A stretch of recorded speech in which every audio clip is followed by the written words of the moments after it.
had the problem before you were diagnosed. But we feel that you had the Alzheimer's much before you were actually diagnosed, don't we? Yeah. So, but you actually had the swallowing problem beforehand, and you had all the investigations, and you've had a speech and therapy investigation twice. You didn't remember I don't remember those. Right, okay. No. The way dysphagia manifests itself with me, I have a ledge in my gullet, which causes most of my problems. With that, whether it's fluid or solid food, especially if the food's too dry, it can't get past the ledge, or some will get past and it will build up on the ledge, I beg your pardon, until it completely blocks. Then you get regurgitation takes place. But it's altered the actual food that you eat as well, hasn't it? Yeah. It's completely changed my diet. All the things that I used to love eating, I don't eat anymore. I used to love a roast joint. What else was there? There's all kinds of things that I used to like. He doesn't eat rice because that's too.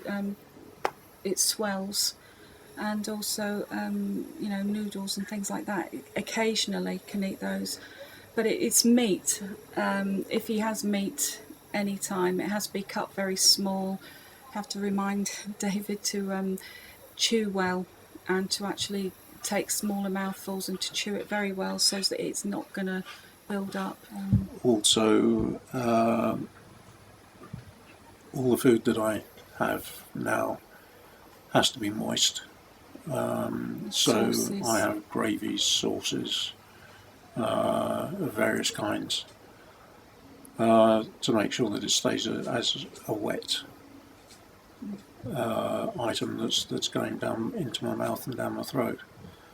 It's affected me in the way that we can't actually sit down and have a meal together because whatever I'm having will be cold, because if we haven't got a carer here and I'm feeding David, then I have to concentrate on that. I can't it's like feeding the baby first kind of thing, not that I'm calling you the baby. The reason she has to feed me is because my hands now are, to all intents and purposes, useless to me.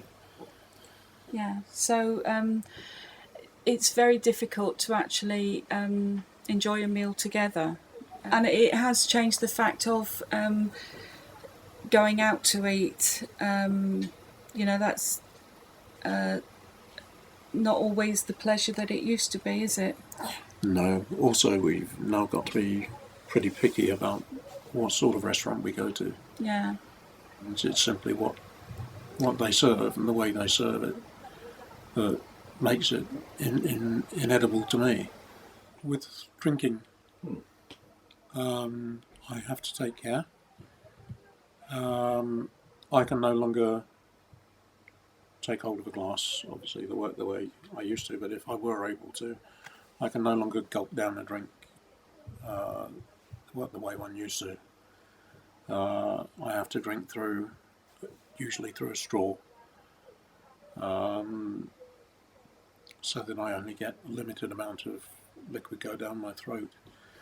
The other thing as well is that he won't have anything hot. He used to love tea, coffee, used to be a right teapot, won't drink a cup of tea.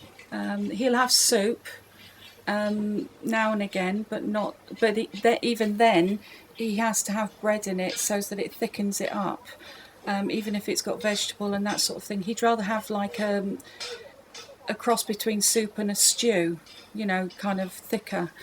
In the aspect of caring for David, there's myself, who is the main carer, and then we have 5 other people who come into the house to do different lengths of time, all of them which prepare meals or drinks for David, because if I'm not here, then I know that he's actually getting the nutrition, and also he's getting drinks properly and not getting dehydrated, that sort of thing. It's all to do with making sure that his care is priority, so that he has the best quality of life, really.